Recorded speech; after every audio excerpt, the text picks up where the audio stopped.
It's MW Smith here again, and hey, I'm kind of sidetracked right now. I've been reading a lot about the Mormons and their journey from New York State to Utah, and I'm finding some things said that uh, I find quite interesting.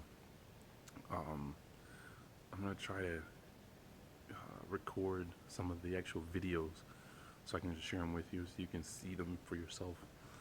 Um, because it's kind of really getting good, I guess, like the information is starting to connect, from all the information that our brothers put out there, like let us find the truth and others. Um, you know, I want to talk about some of the things though they were talking about. Like for instance, they talked about they enslaved the Indians, right, to turn them into farmers. They, along with the government, did this. Not in concert; they were separate, but they did these things so they could turn them into farmers. And I started thinking about something when I heard that. What did they do with the so-called African when they brought them here? They turned them into farmers. Think about it. They're under the title of slave, but if we strip the slave away from them and we look at what their responsibilities were, their forced responsibilities, that is, weren't they farmers? I mean, you work the tobacco field. What are you doing? That's farming.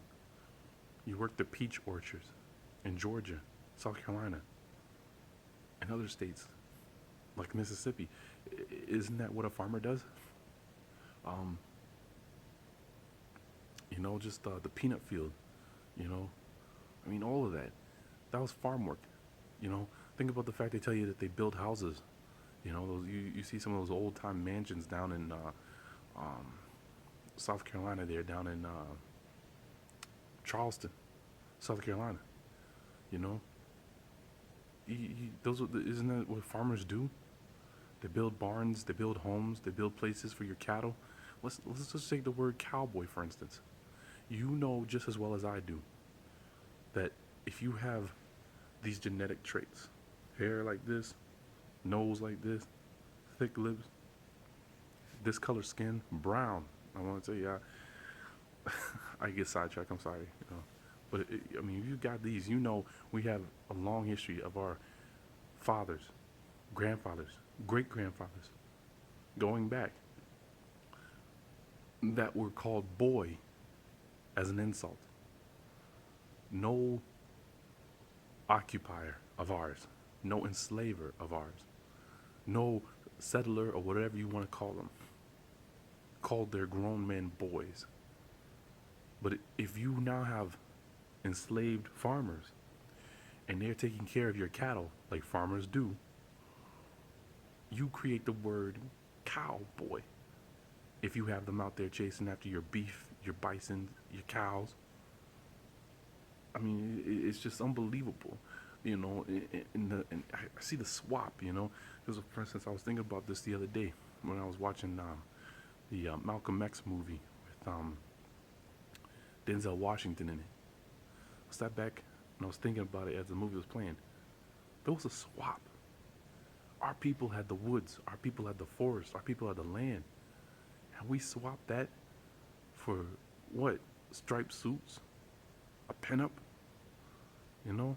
I mean, you ever watch that video on YouTube of Chuck Berry, trying to get into that country club, and they're like, oh, you can't be Chuck Berry, you and he gives him his ID, and it says he's an Indian, and Chuck Berry is like, yeah, I'm Chuck Berry and I'm a country singer, and they're like, that pinup you got makes you look like a white boy.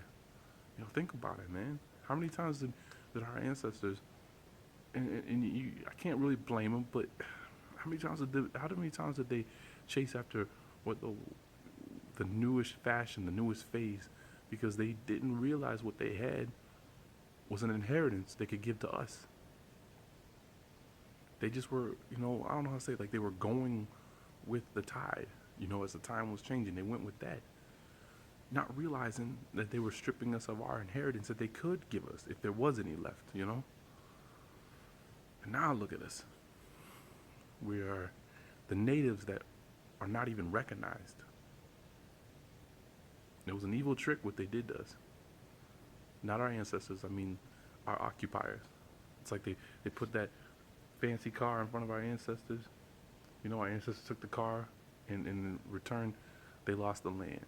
They moved to the cities so they could live in, uh, New York, wherever they felt they could better their lives.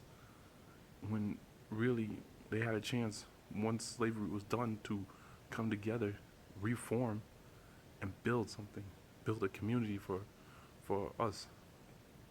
But I can't blame them. I can't. After everything that they went through, after everything that they survived, a break from all that.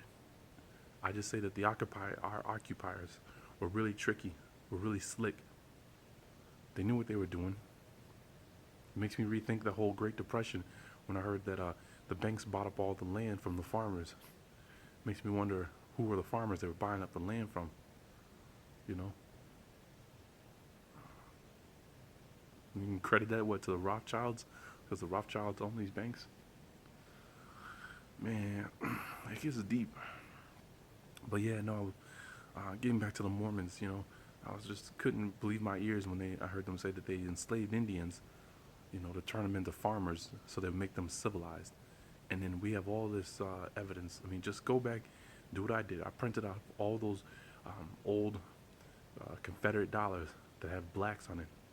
The one with the black man talking to George Washington while the other guy's picking whatever he was picking down next to him.